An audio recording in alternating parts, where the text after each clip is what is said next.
Rylan moved through the rain with slow steps, trying to understand how everything went wrong so fast. The crash had happened only minutes ago, but the storm made it feel like hours. The sky flashed with strange blue lightning that did not look natural, and the clouds twisted like something was alive inside them. His ship was broken beyond repair, smoke rising from the wreck like a dying beast.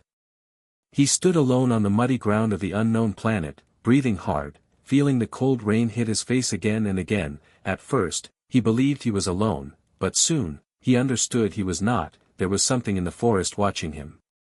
He heard the first whisper when he bent down to check his emergency bag. It was quiet, soft, almost like the wind speaking, but it was not the wind. The sound came again, a gentle voice calling from behind the glowing trees. It made his skin tighten, because the voice sounded close, too close.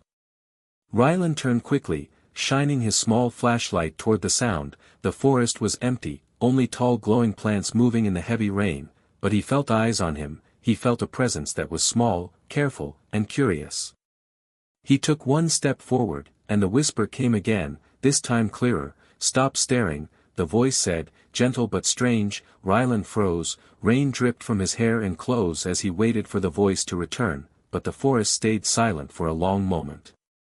Rylan slowly walked deeper into the trees, his boots splashed in the shallow puddles. The glowing leaves above him gave off a soft blue light that made the rain look like falling stars. Even in this beauty, he felt danger near him. Every time he moved, something small moved too. He could hear little splashes behind him, like tiny feet stepping in water. He pretended not to notice, pretending he was only exploring, but inside, his heart beat fast. He was not alone, and whatever followed him was getting closer. Then, a small pull on the back of his jacket made him stop breathing for a moment. It was not strong enough to be a threat, it felt like a child tugging on his sleeve. He turned slowly, not wanting to scare whatever was touching him. That was when he saw her. She stood no higher than his knee, a tiny alien girl with glowing blue skin and large, round eyes that reflected the light of the storm. Her hair looked like wet silver threads, sticking to her face and shoulders. She was completely drenched from the rain. Her small hands shivered as she held a glowing crystal sphere the size of an orange. Rylan stared at her, shocked and confused. She didn't look dangerous, she looked scared, very scared, but she also looked brave enough to stand in front of a full-grown human. The alien girl raised the glowing sphere a little. It pulsed softly, sending warm waves through the air. Rylan could feel the energy in his chest, almost like the sphere was reading his heartbeat. The girl spoke again, her voice quiet but clear. "If you want, you may touch it," she whispered, "if you dare." Rylan did not move. His survival training told him this could be a trap, but something in the girl's eyes did not feel threatening. It felt like she needed help, or like she was testing him. He lowered his flashlight, showing her he meant no harm. She took a small step closer, her tiny feet splashing lightly in the puddles. The sphere in her hands glowed brighter each time she moved, as if reacting to him. Rylan slowly reached out his hand, but before he touched the sphere, the girl pulled it back suddenly. Her eyes widened in fear. A strong wind moved through the trees, bending the glowing branches. The storm above them changed direction as if something big was moving inside the clouds.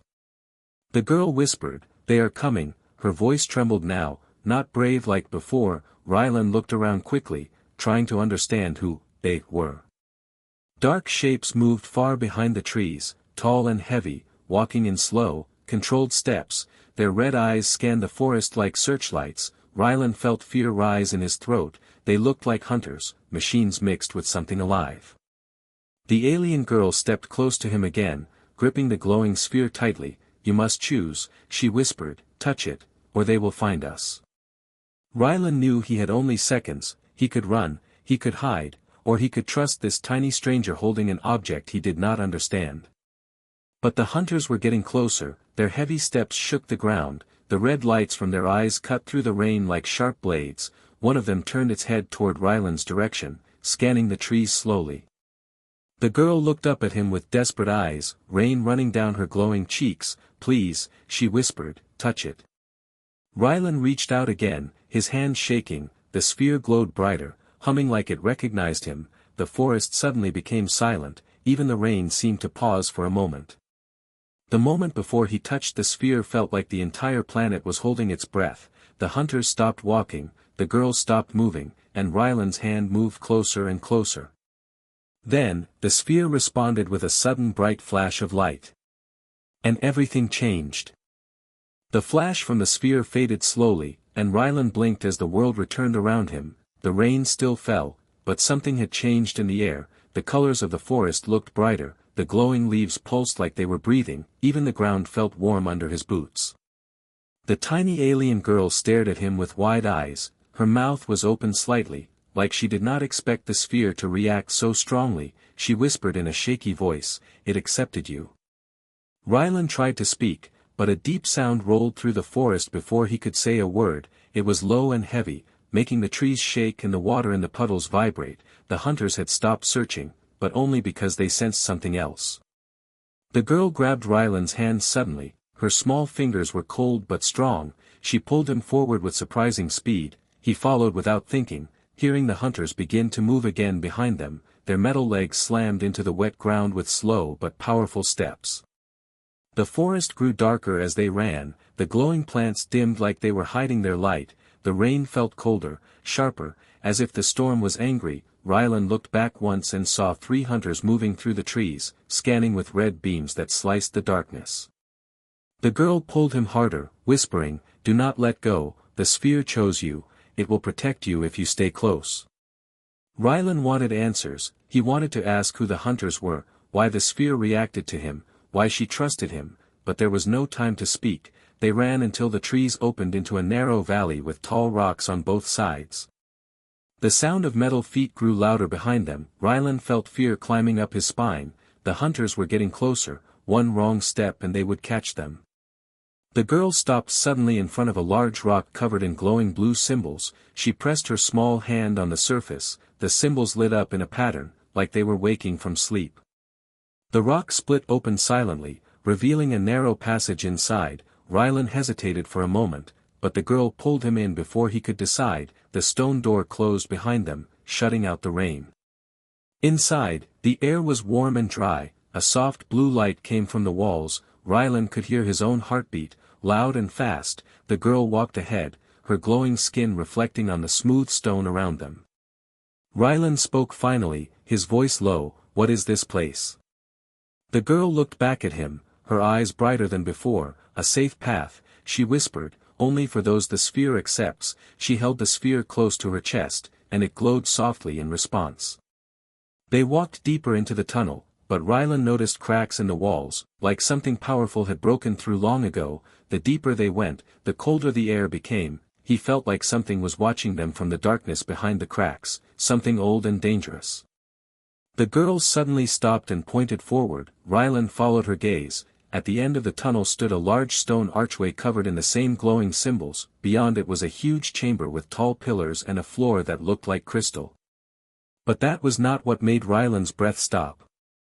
In the center of the chamber floated a large structure made of pure light. It shifted shape slowly, from a sphere to a cube to something he could not name. Each time it changed, the air vibrated softly.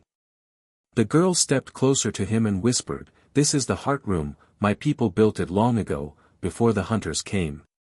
Ryland stared at the shifting light, feeling something strange pull at his thoughts. "Why bring me here?" he asked. "What do you want from me?" The girl looked at him with sad eyes. "Not what I want," she said quietly, "what the sphere wants." She placed the glowing sphere on the crystal floor, and it floated upward as if weightless. The air around them grew warmer, the floating structure of light slowed down and turned toward them like a living thing waking from sleep. Ryland stepped back, but the girl held his hand gently. "Do not fear," she whispered, "it is calling you." The floating light stretched outward, forming long glowing lines that reached toward Ryland. He felt them touch his skin softly, like warm air moving across his arms. His vision blurred for a moment, and then he saw something. Not with his eyes, but inside his mind. Images flashed quickly. A burning sky. A shattered planet. A city covered in darkness. The hunters walking over broken ground. A giant creature hidden in the clouds. A human figure standing alone, glowing like a star. Ryland gasped and stumbled. The images disappeared as fast as they came. The girl held his arm to steady him. The heart has shown you, she whispered, now you know why they hunt us. Ryland took a deep breath, trying to control his shaking hands. What do they want? The girl looked toward the stone door behind them, where faint echoes of the hunters could be heard far away. They want the sphere, she whispered, because only the sphere can stop what is coming. Ryland stared at the girl, trying to understand her words. The sphere floated gently above the crystal floor, turning slowly, glowing like a small sun. Its warm light made the chamber feel alive, almost breathing. But the fear in the girl's voice was real, and it made his stomach twist. He stepped closer to her and asked softly, what is coming? The girl did not answer right away. She looked at the glowing sphere, then at the stone walls around them, as if checking that nothing was listening. Only after a long silent moment did she whisper, the Great Devourer. Ryland felt his heart slow down. The name sounded heavy, dark, ancient. He had never heard it before, but the way she spoke it made him feel cold inside. What is that? He asked. The girl hugged her small arms around herself. Something older than my people, older than the hunters, older than this planet, she whispered. It wakes when worlds are weak, when fear grows. It eats everything, light, life, even memory. The chamber lights flickered for a moment, as if reacting to her words. Ryland stepped back slightly, not sure if he wanted to hear more. Why me? He asked, struggling to keep his voice steady. Why did the sphere choose me? The girl looked up at him slowly. Because humans are different, she whispered. You change things just by being here. You break rules you don't even know exist. You carry something inside you that the heart can use. Ryland shook his head. I'm just a pilot, he said. I'm no hero. The girl took a small step closer. You touched the sphere, she said, and it answered you. It never answers anyone anymore, not even my people. The chamber suddenly rumbled, dust falling from the high ceiling. The glowing pillars vibrated like they were warning them. Ryland turned sharply toward the entrance. He heard it, metal scraping stone, a low growl mixed with machinery. The hunters had found the tunnel. The girl grabbed his hand without hesitation. They are breaking through, she whispered. We must go to the core path before they enter the heart room. Ryland followed her as she ran across the glowing floor. Her small feet tapped lightly while his heavy boots echoed loudly. They reached the far wall where a small opening led into a narrow hallway. Before they entered, Ryland glanced back at the floating light structure. It was pulsing faster now, almost like it was beating like a heart. The sphere floated beside it, spinning slowly as if communicating with the larger structure. He felt something pull inside his chest, like the heart was calling him again. The girl tugged at his arm. Come, she whispered urgently. If they reach the heart room, the devourer will feel it. Ryland didn't know what that meant, but it sounded very bad. He ducked into the narrow hall. The girl followed close, and the walls lit up with every step they took. The hallway turned left, then right, then down a long spiral that seemed to go deeper than the ground should allow. The air grew colder, and Ryland could see his breath in the dim blue light. He whispered, how far does this place go? The girl answered without looking back, far below, to where the first light sleeps. Ryland did not know what the first light was, but he understood it must be important, maybe dangerous, maybe powerful, maybe both. The hallway opened into another chamber, smaller but much older. Cracks covered the walls, and strange symbols glowed weakly on broken stone. In the center stood a tall crystal pillar, its surface cloudy like frozen smoke. The girl approached it with slow steps, whispering something in her own language. The pillar glowed faintly, sending a soft hum through the floor. Ryland felt it in his bones, a deep vibration that made him shiver. She looked at him and said, you must place your hand here. Ryland stepped back. Why me again? He asked. What does this do? She hesitated, her small hands trembling. The pillar will open the core path, she whispered, but only if a human touches it. Ryland felt the weight of her words. He knew he had a choice. He could refuse and try to escape the hunters on his own, or he could trust this girl and whatever ancient power she believed in. He took a deep breath and stepped forward. His hand hovered over the cold surface of the pillar. The girl watched him with wide, hopeful eyes. Ryland slowly pressed his hand against the crystal. The world exploded with light again. But this time, it did not blind him. Instead, he saw through it. He saw the core path beneath them, a long glowing road stretching into a deep golden darkness. He saw the hunters breaking through the heart room entrance, their red eyes lighting the chamber. And he saw something else, far behind them, moving inside the storm above the planet, a shape so huge it made mountains look small, a shape with 1,000 eyes opening slowly, like waking from ancient sleep. The Great Devourer. The pillars stopped glowing, and Ryland pulled his hand away, shaking. He looked at the girl with fear and confusion. Before he could speak, the floor beneath them cracked open silently, revealing a stairway made of shining light leading downward into the unknown.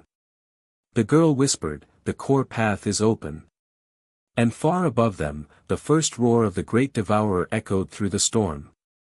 Ryland stared down the glowing stairway, the light shining up into his face like warm fire. The steps did not look solid, they looked like they were made of energy, shifting gently as if they were alive. He swallowed hard, unsure if they would even hold his weight.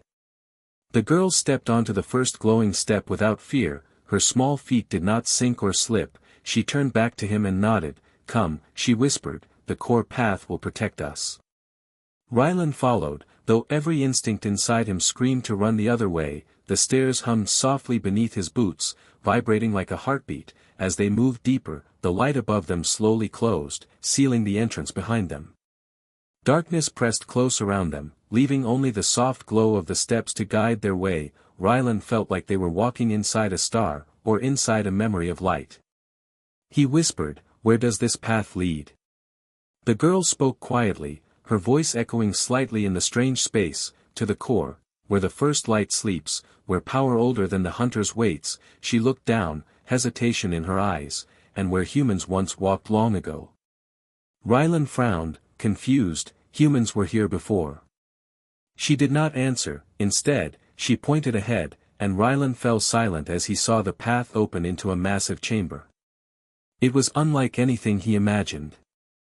The chamber stretched wider than any hall on Earth, wider than any space station. The walls curved like the inside of a giant shell, covered in shimmering patterns that shifted slowly as if reacting to their presence. The air was warm, heavy with energy that made Ryland's skin tingle. And at the center of the chamber floated a giant crystal heart, the size of a house, glowing with golden light. Its slow pulse filled the chamber like the deep breathing of some ancient creature. The girl whispered, "The core, the last hope of my people." Ryland stepped closer, feeling the pull of the heart, like gravity or destiny. The golden light wrapped around him gently, moving like warm smoke. The girl watched him closely. "The core listens only to a human," she said softly, "and you are the first one it has seen in many, many years." Ryland shook his head. "You expect me to control this? I don't even understand it." The girl took a small breath. "I will show you." Before he could step back, she lifted the glowing sphere she carried earlier. It floated from her hands toward the core, glowing brighter and brighter. The chamber responded instantly, lights rippling across the walls, patterns shifting faster. Ryland felt his chest tighten as the golden light reached toward the sphere like stretching arms. Then everything around them shook. A deep echo roared through the chamber, louder than thunder, louder than anything Ryland had heard. The walls vibrated, dust falling from high above. The steps behind them flickered, warning them that the hunters were very close. The girl looked at Ryland, fear showing clearly on her small face. "They are coming, they can sense the core waking." Ryland stepped forward. "What do I do?" She pointed to the golden heart, her voice trembling. "Touch it, only a human can connect, only you can wake it fully." Ryland stared at the glowing crystal, his breath shaking. If he touched it, he didn't know what would happen. He didn't know if it would kill him, or change him, or burn him from the inside, but he knew the hunters were seconds away from breaking in. And far above them, the Great Devourer gave another roar, the sound echoing through the planet like a warning. Ryland took a step toward the core, the golden light wrapping around his arms gently, almost welcoming. He reached out slowly, his hands shaking, the warmth growing stronger with every inch. The girl whispered from behind him, "You are not just a pilot. You are the one the sphere chose." He pressed his hand against the core. A wave of golden light exploded outward, lifting him off the ground. He felt the energy flood through his body, like fire and ice at the same time. his vision filled with stars, strange symbols, memories that were not his, worlds he had never seen. He could feel everything. The hunters, breaking through the stairway. The girl's fear and hope. The heartbeat of the planet. The breath of the great devourer, growing closer. And then, a voice spoke inside his mind, calm and powerful. You have been chosen, human. Will you stand to protect this world, or will you let it fall? Rylan gasped for air as the golden light wrapped around him stronger, forming patterns on his skin like glowing armor. His eyes burned with heat, his heartbeat matched the rhythm of the core. He floated gently back to the ground, the chamber shaking around them. The girl looked at him with wide, stunned eyes, whispering, You're glowing. Rylan looked down at his hands, seeing golden light streaming from his fingers. And behind them, the hunters finally broke into the chamber, their red eyes locked on Rylan. But for the first time, Rylan did not feel fear. He felt ready. The hunters entered the chamber with heavy steps, their metal limbs striking the crystal floor with loud echoes. Red lights scanned everything, locking onto Rylan like he was the only thing alive in the room. Their bodies hummed with cold mechanical energy, ready to attack. The tiny alien girl stepped back, fear shaking her small frame, but Rylan did not move. He stood in front of the glowing core, golden light flowing around him like a living shield. Every breath he took felt powerful, warm, different. The first hunter charged toward him, blades unfolding from its arms. Rylan braced himself instinctively, but before he could react, the core responded for him. A burst of golden light shot forward, hitting the hunter like a shockwave. The creature flew backward, crashing against the chamber wall with a loud crack, sparks bursting from its damaged metal shell. The girl gasped, her eyes wide with awe. The core protects you, she whispered, it chose you completely. Rylan felt the energy inside him growing, expanding like a rising storm. His heart beat with the same rhythm as the giant crystal behind him. He lifted his hand, and golden lines of light followed his movement in the air like glowing trails. Another hunter leaped forward, faster and more aggressive, its metal claws aimed straight at the girl. She froze in fear, unable to dodge in time. Rylan didn't think, he reacted. A pulse of golden energy burst from his chest, slamming into the hunter mid-air. The creature shattered like glass, pieces scattering across the floor. The girl stared at Rylan with trembling shock. You saved me, she whispered. Rylan lowered his hand slowly, the golden glow still burning beneath his skin. He wanted to speak, to tell her he didn't know how he was doing any of this, but the ground beneath them shook again. A deep roar echoed from far above, the same roar that haunted the planet. The great devourer was getting closer. Its sound was not just heard, it was felt like pressure pressing on every bone. The remaining two hunters stopped their attack, their red lights flickered rapidly. They turned toward the direction of the roar, almost like they were afraid. Rylan watched them carefully, feeling the core's energy pushing him forward, telling him to move, act, protect. One hunter scanned Rylan again, and its mechanical voice spoke in a harsh broken tone. Core-bonded human detected, abort capture, return to Alpha Gate. The hunters began to retreat, turning away from him, walking toward the broken tunnel entrance. Their steps shook the ground as they escaped the chamber like something worse than Rylan frightened them. The girl stepped beside Rylan, her voice soft and confused. They are leaving, but why? Rylan's golden light dimmed a little as he watched them flee. I think, he said slowly, they fear the same thing you fear. The girl looked up at him, the great devourer. A powerful tremor moved through the core room, dust falling from the ceiling. The golden heart pulsed faster, warning them. The girl grabbed Rylan's hand, her small fingers trembling. We must leave the core chamber, she whispered. The devourer can sense great power, and now it senses you. Rylan nodded. He didn't know what he had become, he wasn't even sure he was still fully human, but he knew he couldn't stay here, not with a planet-eating monster waking above them. They ran toward the glowing stairway as the chamber lights dimmed behind them. The core's golden pulse slowed like a fading heartbeat.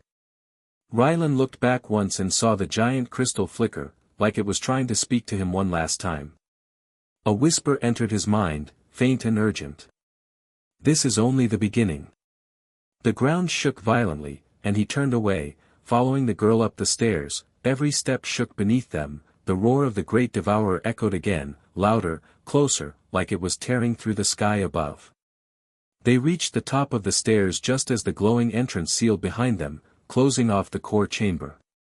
Rylan breathed heavily, his body still glowing faint gold. The girl held his hand tightly, her eyes full of fear and hope. She whispered, "The hunters will return with more. And the devourer will not stop."